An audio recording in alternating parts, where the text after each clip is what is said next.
So hello girls and guys, this is Vijay Arora back with my new video on VR Economics। तो VR Economics के इस वाले video में देखेंगे हम लोग 4 सेक्टर्स ऑफ इकोनॉमी के बारे में। किसके बारे में? 4 सेक्टर्स ऑफ इकोनॉमी के बारे में। अच्छा, तो यहाँ पे आप लोग देख रहे होंगे स्टॉक और फ्लो का डिफरेंस दिया हुआ है। स्टॉक और फ्लो का डिफरेंस और स्टॉक और फ्लो के बारे में हम लोग ने समझा था हमारे लास्ट वीडियो में।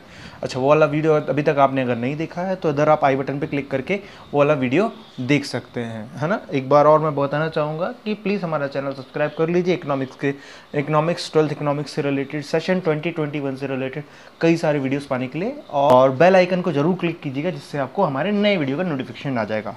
तो चालू करते हैं 4 सेक्टर्स ऑफ इकोनॉमी के बारे में। तो 4 सेक्टर्स ऑफ इकोनॉमी में सबसे पहला सेक्टर जो रहता है, एक्चुअली बात की जाए ना, हमारी सेक्टर इकोनॉमी में पूरे वर्ल्ड वाइड या फिर हमारी इकोनॉमी में, किसी भी इकोनॉमी में 4 सेक्टर काम करते हैं। 4 सेक्टर खरीदते बेचते हैं, हर एक तरीके की चीज़ें होती हैं इन्हीं 4 सेक्टर के अंदर ही होती हैं।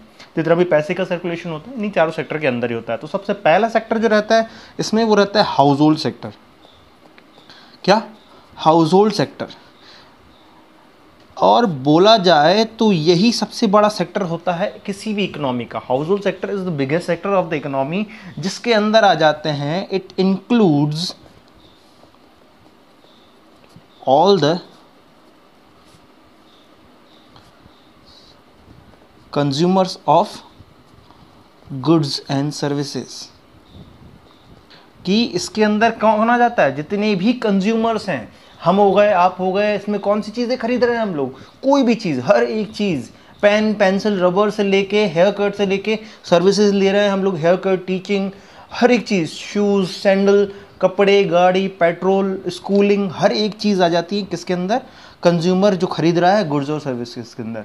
तो हमारी कंट्री की ही बात की जाए, इंडिया की ही बात की जाए, तो इंडिया में करीब 131 करोड़ लोग, 131 करोड़ पर्सन्स हैं। हर एक बंदे को हर एक चीज़ चाहिए। तो जितना भी बोला जाए, जैसा मैंने बताया ना, सबसे बड़ा सेक्टर किसी भी इकोनॉमी का क्या रहता है? House hold sector. जो लोग रहते हैं वहाँ पे उनको हर एक चीज़ यूज़ करने के लिए चाहिए, सर्विसेज चाहिए, है ना, हर एक चीज़ से रिलेटेड। तो सबसे बड़ा सेक्टर रहता है इकोनॉमी का हाउस होल्ड सेक्टर, जो सबसे ज़्यादा खर्च करता है और जो सबसे ज़्यादा चीज़ों की डिमांड करता है। यहाँ पे बात करते हैं दूसरा सेक्टर जो हाउस होल्ड सेक्टर की वांट्स को फुलफिल करता है, वो रहता है प्रोड्यूसर सेक्टर। कौन सा सेक्टर? प्रोड्यूसर सेक्टर, है ना। तो प्रोड्यूसर सेक्टर की बात करते हैं तो प्रोड्यूसर सेक्टर के अंदर क्या आ जाता है? It includes all the firms, जितनी भी फर्म्स रहती हैं, या फिर बात की जाए ब्रैकेट में प्रोड्यूसिंग यूनिट्स, जितनी भी यूनिट्स प्रोड्यूसिंग यूनिट्स हैं, या फिर जितनी भी फर्म्स हैं इन द इकोनॉमी, कि हमारी कंट्री में या किसी भी कंट्री में जितनी भी इकोनॉमी में प्रोड्यूसिंग यूनिट्स हैं, है ना, जितनी भी प्रोड्यूसिंग यूनिट्स हैं या फिर जितनी भी फर्म्स हैं जो किसी भी प्रोडक्ट को बनाने के ऊपर काम कर रही हैं, तो उनके बारे में बात कर रहे हैं, जिसको अपन बोलते हैं producer sector of the economy. यहाँ पे बात करते हैं for the production of goods and services. इनको अगर प्रोडक्शन करना है तो इनको लोग हायर करने पड़ते हैं, इनको चीज़ें चाहिए पड़ती हैं, है ना। किसी भी प्रोडक्ट को बनाने के लिए इनको 4 चीज़ों की ज़रूरत पड़ती है। सबसे पहली चीज़ जगह, लैंड जिसको बोलते हैं। दूसरा चीज़ लेबर। अब यहाँ पे किसी भी फर्म या फिर किसी भी बड़ी इंडस्ट्रीज़ के पास खुद की ज़मीन लेके थोड़ी काम करते हैं, वो रेंट पे ले लेते हैं बहुत बड़ी ज़मीन। तो लैंड ले ली उनने रेंट पे। लेबर की बात करें तो उनको लेबर चाहिए पड़ेगा जो उनके लिए काम करेगा, तो लेबर भी उनको सर्विसेज के तौर पे लेना पड़ेगा। फिर यहाँ पे आ जाएगा कैपिटल मतलब कि उनको पैसा लगाना है, तो उनके पास इतना भी पैसा नहीं है, तो वो क्या करते हैं? शेयर्स जनरेट करते हैं। शेयर्स जनरेट करते हैं मतलब कि वो जो उनको जो पैसे की ज़रूरत है वो कहाँ से फुलफिल करते हैं? मार्केट से उठाते हैं वो वाला पैसा। और चौथा चीज़ एंटरप्रेन्योर जो दुकान चलाता है या फिर उनका जो इंडस्ट्री चलाएगा, एंटरप्राइज चलाएगा, ठीक है ना। तो यहाँ पे जो प्रोड्यूसर सेक्टर रहता है, प्रोड्यूसर सेक्टर के अंदर आ जाता है जितनी भी फर्म्स हमारी इकोनॉमी में है या फिर जितनी भी प्रोड्यूसिंग यूनिट्स हमारी इकोनॉमी में है, जिसके जो 4 चीज़ों की डिमांड करती हैं। इनको 4 चीज़ें मिलेंगी तो वो बाकी चीज़ें बनाएंगे, और बाकी चीज़ें बना के किसको बेच देंगे? हाउस होल्ड सेक्टर को। इसमें तीसरा सेक्टर, तीसरा और सबसे तीसरा और इसमें भी बड़ा सेक्टर, ये भी बड़ा सेक्टर कहलाता है, जो होता है गवर्नमेंट सेक्टर।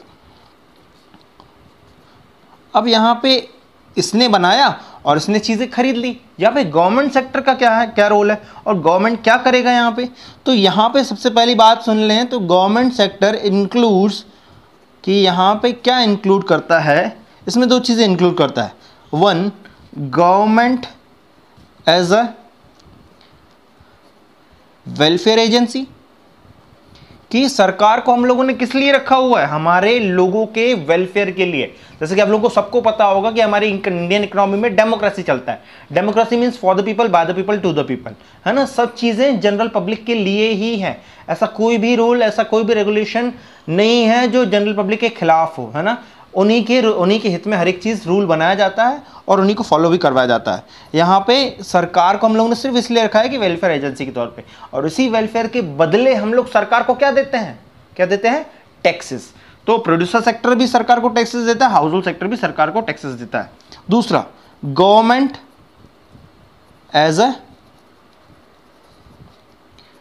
प्रोड्यूसर, सरकार भी प्रोड्यूसर के तौर पे काम कर रही है। सरकार क्या प्रोड्यूस करती है, सरकार प्रोड्यूस करती है सर्विसेज जो आपको देती है ना। आपको अच्छे अच्छे रोड्स की सर्विसेज देती है ना। आप लोग टोल टैक्स भरते होंगे उसके ऊपर, है ना। आपको इकोनॉमी में सिक्योरिटी देती है, पुलिस फोर्स को पैसा देती है, आपके लिए आर्मी लगी हुई है कि आपकी सेफ्टी के लिए इतना सारा सरकार सर्विसेज दे रही है, जिसके ऊपर आप सरकार को क्या देते हैं, दोनों मिला के कौन देता है, प्रोड्यूसर और हाउस होल्ड सेक्टर क्या देते हैं, टैक्स देते हैं। और सरकार दो तरीके से हम लोग के लिए काम करती है, जिसमें आ जाता है government as a welfare agency, government as a producer. यहाँ पे चौथा सेक्टर, हमारी कंट्री के 4 सेक्टर, किसी भी कंट्री में 4 सेक्टर रहता है, तो चौथे सेक्टर की बात करते हैं तो चौथा सेक्टर रहता है एक्सटर्नल सेक्टर।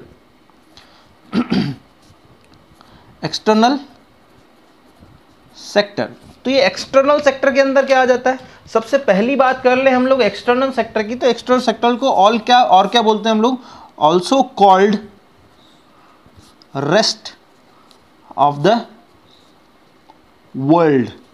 अब ये एक्सटर्नल सेक्टर तो हमने ले लिया, रेस्ट ऑफ द वर्ल्ड बोला भी जा रहा है। तो एक्सटर्नल सेक्टर हमारी इकोनॉमी से किस तरीके से रिलेटेड है, दूसरी वर्ल्ड की इकोनॉमी हमारी इकोनॉमी से किस तरीके से रिलेटेड है, बहुत ज़्यादा रिलेटेड है। कैसे कि बात की जा सकती है कि it includes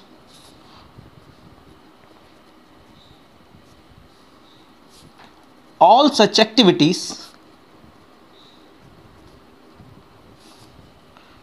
which relates to export and import of goods and services। कितनी सारी गुड्स एंड सर्विसेज हैं हमारी इकोनॉमी में जो हम बाहर से मंगवाते हैं, और कितनी सारी ऐसी भी चीज़ें हैं जो हम लोग अपनी कंट्री से दूसरी कंट्री में बेचते हैं। तो एक्सटर्नल सेक्टर वो चीज़ें ही जोड़ता है। तो एक्सटर्नल सेक्टर के अंदर हर वो एक्टिविटी आ जाएगी जो किससे रिलेटेड है, एक्सपोर्ट और इम्पोर्ट से रिलेटेड है। ओके, तो यहाँ पे हम लोगों ने 4 सेक्टर के बारे में बात की। तो 4 सेक्टर कौन से होते हैं कि पहला सेक्टर हाउस होल्ड सेक्टर, जो खाएगा एज अ कंज्यूमर, जो यूज़ करेगा, कंज्यूमर गुड्स और सर्विसेज लेता है अपने वांट्स को सेटिस्फाई करने के लिए। दूसरा सेक्टर प्रोड्यूसर सेक्टर है, जो प्रोड्यूसर, जिसमें सारी प्रोड्यूसिंग यूनिट्स आ जाती हैं इकोनॉमी की, जो बनाता है, जो प्रोड्यूस करता है, बनाएगा तभी तो इसको बेचेगा, और बेचेगा तभी तो ये खाएगा। फिर बात करते हैं गवर्नमेंट सेक्टर। गवर्नमेंट सेक्टर हमारे लिए 2 काम करता है, पहला वेलफेयर एजेंसी के तौर पर काम करता है, दूसरा प्रोड्यूसर के तौर पर काम करता है। तो सरकार प्रोड्यूसर के तौर पे और वेलफेयर एजेंसी के लिए काम किसके लिए करती है, वेलफेयर एजेंसी के तौर पे काम किसके लिए करती है, प्रोड्यूसर और हाउस होल्ड सेक्टर के लिए। तो ये दोनों भी कुछ पे करेंगे, इसको क्या पे करेंगे, टैक्सेस। फिर बात करते हैं चौथा एक्सटर्नल सेक्टर। तो एक्सटर्नल सेक्टर में आ जाता है सीधी वो एक्टिविटीज जो किससे रिलेटेड है, एक्सपोर्ट और इम्पोर्ट से रिलेटेड है। तो यहाँ पे चारों सेक्टर की बात की जाए, जो चारों सेक्टर आपस में कहीं ना कहीं किसी न किसी वे से जुड़े हुए हैं, है ना। कोई ना कोई किसी न किसी बंदे को कुछ दे रहा है और उससे कुछ ले रहा है। तो यहां पे बात करते हैं हम लोग inter sectoral flow, inter sectoral flow, कि आपस में इनका जो भी फ्लो होता है वो किस किस तरीके से होता है। कि बात की जाए, हर एक सेक्टर एक दूसरे सेक्टर के ऊपर डिपेंड रहता है कि उनसे कुछ चीज़ खरीदनी है, उनको कुछ चीज़ देनी है। इसी वजह से ये आपस में इंटर रिलेटेड रहते हैं। इसी को बोला जाता है हम लोग, इसलिए इसी को हम लोग बोलते हैं inter sectoral interdependence. Inter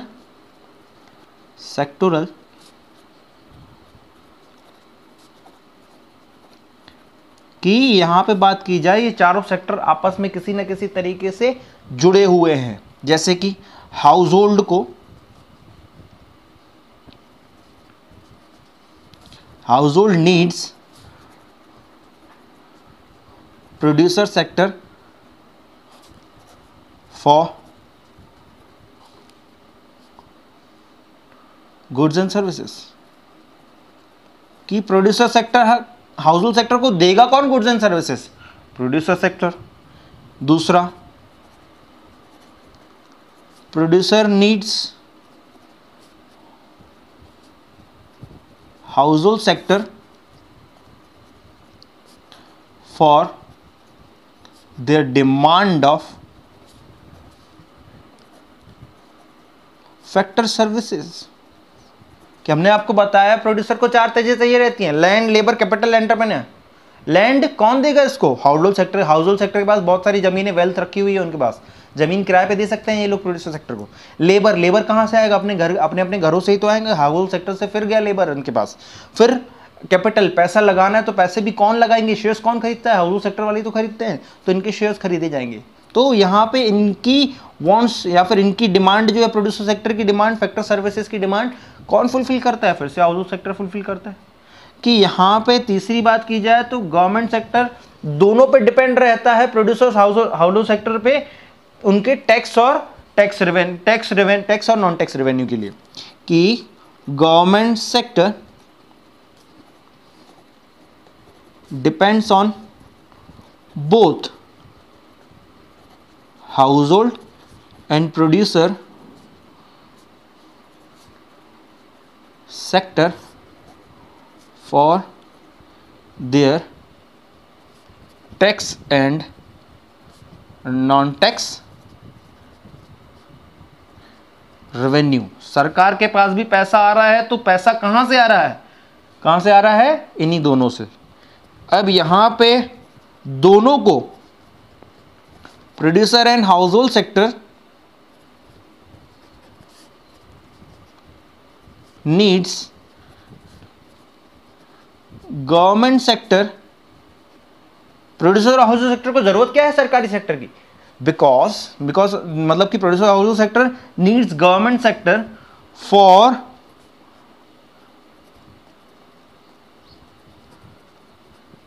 for administration services. कि हम लोगों को सिक्योरिटी सेफ्टी कौन देगा? लॉ एंड ऑर्डर कौन देगा? सर्विसेज ये सरकार देगी हम लोगों को, है ना। हम लोगों की सिक्योरिटी सेवा, सिक्योरिटी की जरूरत कौन फुलफिल करेगा? सरकार करेगी। इसीलिए तो हम सरकार को टैक्स पे कर रहे हैं। तो हर एक सेक्टर आपस में किसी ना किसी तरीके से इंटर रिलेटेड है ही।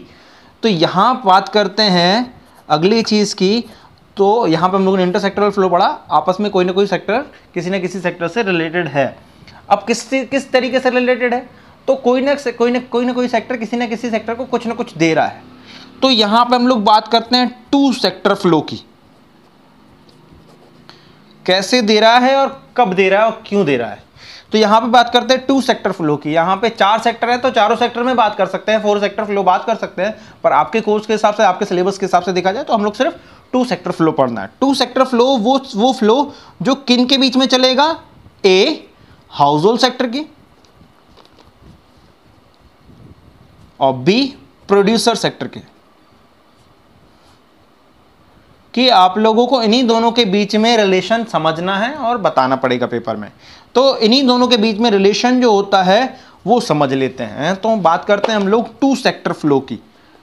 टू सेक्टर फ्लो की, तो टू सेक्टर फ्लो में जिसमें आ जाएगा पहला सेक्टर हाउस होल्ड सेक्टर, मतलब कि हाउस होल्ड सेक्टर क्या दे रहा है प्रोड्यूसर सेक्टर को और क्या ले रहा है प्रोड्यूसर सेक्टर से। और दूसरा आ जाएगा प्रोड्यूसर सेक्टर, मतलब कि प्रोड्यूसर सेक्टर क्या दे रहा है हाउस होल्ड सेक्टर को और क्या ले रहा है हाउस होल्ड सेक्टर से। तो यहां पे बात कर लेते हैं सबसे पहले हाउस होल्ड सेक्टर क्या देगा प्रोड्यूसर सेक्टर को, है ना। तो प्रोड्यूसर सेक्टर को क्या देगा हाउस होल्ड सेक्टर, या फिर प्रोड्यूसर सेक्टर को ऐसी कौन सी चीज़ों की जरूरत है जो हाउस होल्ड सेक्टर से लेगा? वो रहती हैं फैक्टर सर्विसेज। फैक्टर सर्विसेज के अंदर आ जाती हैं 4 चीज़ें, या फिर ऐसे ही लिख देते हैं, आपको लोग इजीली समझ में आ जाएगा। पहली चीज़ आ जाएगी लैंड, अगर जमीन चाहिए प्रोड्यूसर सेक्टर को तो कहां से लेगा, किससे लेगा, हाउस होल्ड सेक्टर से। दूसरी चीज रहेगी लेबर, लेबर अगर चाहिए इसको तो कहां से लेगा, घर से ही जाएगी लेबर, मतलब हाउस होल्ड सेक्टर से चाहिए पड़ी। तीसरा कैपिटल, कैपिटल अगर पैसा लगाना है तो पैसा अभी कौन इन्वेस्ट करेगा, प्रोड्यूसर सेक्टर के ऊपर, फिर से हाउस होल्ड सेक्टर, तो तीसरा आ जाएगा कैपिटल। चौथा आ जाएगा एंटरप्रेन्योर, एंटरप्रेन्योर मतलब कि वो बंदा जो हमारे बिजनेस को चलाएगा, वो बंदा भी हम लोग बाहर से हायर कर सकते हैं, कहां से हायर कर सकते हैं, हाउस होल्ड सेक्टर के। तो producer sector household sector से ये चार चीजें लेता है। अच्छा लेता तो है, फिर देगा क्या इसको producer sector household sector को, वापस क्या लौटाएगा, ये एरो गलत बन गया, ये एरो इधर बनाना था। Producer sector household sector को लौटाएगा क्या, इसने प्रोड्यूसर सेक्टर ने हाउस होल्ड सेक्टर से चार चीजें ली, लैंड, लेबर, कैपिटल, एंटरप्रेन्योर। इन्हीं चारों चीजों को अगर मिला के बताएं तो ये चीजें कहलाती हैं फैक्टर सर्विसेज, यही चारों चीजों को बोलते हैं फैक्टर सर्विसेज। दूसरा आ जाएगा प्रोड्यूसर सेक्टर ने इनसे ये चार चीजें ली तो लौटाएगा क्या, इसने बनाई थी क्या, अच्छा इसके ऊपर लौटाएगा क्या, अगर उसने लैंड दिया था तो क्या दे देगा, लैंड के ऊपर रेंट पे करेगा। उसने लेबर लिया था तो लेबर के ऊपर वेजेस पे करेगा। अगर उसने कैपिटल लिया था तो कैपिटल के ऊपर प्रॉफिट पे करेगा, सॉरी कैपिटल के ऊपर इंटरेस्ट पे करेगा। और अगर उसने एंटरप्रेन्योर लिया था तो एंटरप्रेन्योर के ऊपर वो प्रॉफिट पे करेगा। तो प्रोड्यूसर सेक्टर ने हाउस होल्ड सेक्टर क्या लिया, लैंड, लेबर, कैपिटल, एंटरप्रेन्योर। दूसरा इसने लौटाया क्या इसके बदले, लैंड के बदले रेंट लौटा दिया, लेबर के बदले वेजेस लौटा दी, कैपिटल के बदले इंटरेस्ट लौटाया, एंटरप्रेन्योर के बदले प्रॉफिट लौटा दिया। इसी तरीके से प्रोड्यूसर सेक्टर ने किया क्या इन चीजों का, गुड, ये इतनी सारी फैक्टर सर्विसेज ले तो ली, एक और बना लेते हैं। फिर आ जाएगा हाउस होल्ड सेक्टर, फिर आ जाएगा प्रोड्यूसर सेक्टर, कि प्रोड्यूसर सेक्टर ने हाउस होल्ड सेक्टर को, हाउस होल्ड सेक्टर से लैंड, लेबर, कैपिटल, एंटरप्रेन्योर लिया, लौटा दिया क्या, रेंट, इंटरेस्ट, वेजेस, प्रॉफिट। अच्छा क्या किया प्रोड्यूसर सेक्टर ने उन चीजों का, उन चीजों से बनाई क्या प्रोड्यूसर ने, गुड्स एंड सर्विसेज, और बेच दी किसको, हाउस होल्ड सेक्टर को। हाउस होल्ड सेक्टर ने अब प्रोड्यूसर सेक्टर से गुड्स एंड सर्विसेज खरीदी। अब गुड्स एंड सर्विसेज खरीदी तो गुड्स एंड सर्विसेज के बदले कुछ तो देना पड़ेगा, तो यहां पे क्या करेगा, एक्सपेंडिचर करेगा कौन, house hold sector on goods and services. तो जितनी भी गुड्स एंड सर्विसेज खरीदी उसके ऊपर पैसा लौटा देगा। तो यहां से इसने गुड्स, ये चीजें चार चीजें ली, इसने ये चार पैसे लौटा दिए। इसने ये चार दो चीजें गुड्स एंड सर्विसेज ली और इसने हाउस होल्ड सेक्टर ने ये पैसे लौटा दिए। तो यहीं से जनरेशन होता है दो और फ्लो का, जिसका नाम होता है रियल फ्लो और मनी फ्लो। बहुत ही सिंपल है रियल फ्लो और मनी फ्लो। अगर आपने ये टू सेक्टर फ्लो समझ लिया है तो ये टू सेक्टर फ्लो मैंने अलग अलग बना लिया है कि household sector, producer sector एक अलग बन गया, ये अलग बन गया। तो आप लोग एक ही साथ बना सकते हो कि इसमें ही दोनों चीजें लिख सकते हैं। हाउस होल्ड सेक्टर ने प्रोड्यूसर सेक्टर को क्या लिया, क्या दिया, लैंड, लेबर, कैपिटल, एंटरप्रेन्योर, दिया क्या वापस, expenditure on goods and services. ठीक है, इसने इससे क्या लिया, रेंट, वेजेस, इंटरेस्ट, प्रॉफिट, और इसने इसको क्या लौटा दिया, गुड्स एंड सर्विसेज। समझ में आए? तो यहीं पे हम लोग बात करते हैं रियल फ्लो मनी फ्लो की। तो रियल फ्लो मनी फ्लो बहुत ही ज़्यादा सिंपल है अगर आपने टू सेक्टर फ्लो पढ़ा है तो। टू सेक्टर फ्लो से सबसे पहला हम लोग डिस्ट्रैक्ट कर लेंगे या फिर निकाल लेंगे जितना भी पैसा हाउस होल्ड सेक्टर ने प्रोड्यूसर सेक्टर को दिया या प्रोड्यूसर सेक्टर ने हाउस होल्ड सेक्टर को दे दिया। तो जितना भी पैसा इसने उसको दे दिया, जहाँ पैसे की बात करते हैं तो पहले बात कर लेते हैं मनी फ्लो की। जितना भी एक दूसरों को इन लोगों ने पैसा दिया, तो जितना भी पैसा दे दिया वो किसके अंदर आ जाता है, मनी फ्लो के अंदर। या फिर देखते हैं, मतलब पहला आ जाएगा हाउस होल्ड सेक्टर, दूसरा आ जाएगा प्रोड्यूसर सेक्टर। प्रोड्यूसर सेक्टर ने हाउस होल्ड सेक्टर से क्या लिया था, लैंड, लेबर, कैपिटल, एंटरप्रेन्योर, उसको पैसा लौटा दिया। क्या पैसा लौटाया, रेंट, वेजेस, इंटरेस्ट, प्रॉफिट। इसने लैंड, लेबर, कैपिटल, एंटरप्रेन्योर लेके लौटा क्या दिया था, रेंट, वेजेस, इंटरेस्ट, प्रॉफिट। तो रेंट, वेजेस, इंटरेस्ट, प्रॉफिट आ जाएगा सिर्फ मनी फ्लो के अंदर जो प्रोड्यूसर देगा हाउस होल्ड सेक्टर को। हाउस होल्ड सेक्टर ने इससे क्या लिया था प्रोड्यूसर सेक्टर से, goods and services. Goods and services के ऊपर कौन सा पैसा लौटा दिया, एक्सपेंडिचर लौटा दिया, expenditure on goods and services. तो यहाँ पे बात करते हैं मनी फ्लो के अंदर सिर्फ इतना आ जाता है, जो पैसा प्रोड्यूसर ने हाउस होल्ड को दिया, जो पैसा हाउस होल्ड ने प्रोड्यूसर को दे दिया। तो इसमें से ये वाला पैसा ले लिया और इसमें से ये वाला पैसा ले लिया, तो क्या आ जाएगा, मनी फ्लो। यहीं पे बात करते हैं रियल फ्लो की। रियल फ्लो की बात करते हैं तो रियल फ्लो में आ जाएंगी सिंपल सी वो चीजें जो मनी फ्लो को हटा के निकाल दी अपन ने। तो हाउस होल्ड ने प्रोड्यूसर को कौन सी चीजें दी थी, चीजें, पैसा नहीं आएगा अब यहां पे, तो चीजें कौन सी दी थी, लैंड दिया था, लेबर दिया था, कैपिटल दिया था और एंटरप्रेन्योर दिया था,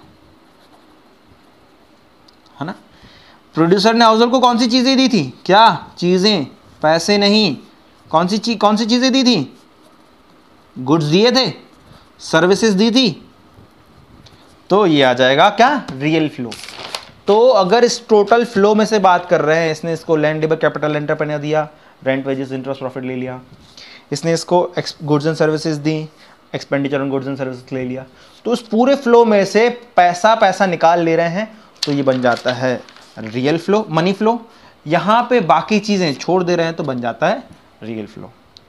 आई होप आप लोगों को सबको समझ में आ गया होगा। इसके बाद भी अगर आपको किसी भी तरह का कोई भी डाउट है हमारे वीडियो से रिलेटेड या फिर इकोनॉमिक्स से कहीं से भी रिलेटेड, तो just WhatsApp me on this number. आपके पास नंबर शो हो रहा होगा, है ना। आप मेरे को व्हाट्सएप भी कर सकते हैं और नहीं तो फिर नीचे कमेंट बॉक्स में आप कमेंट भी कर सकते हैं। Thank you so much girls and guys, bye bye.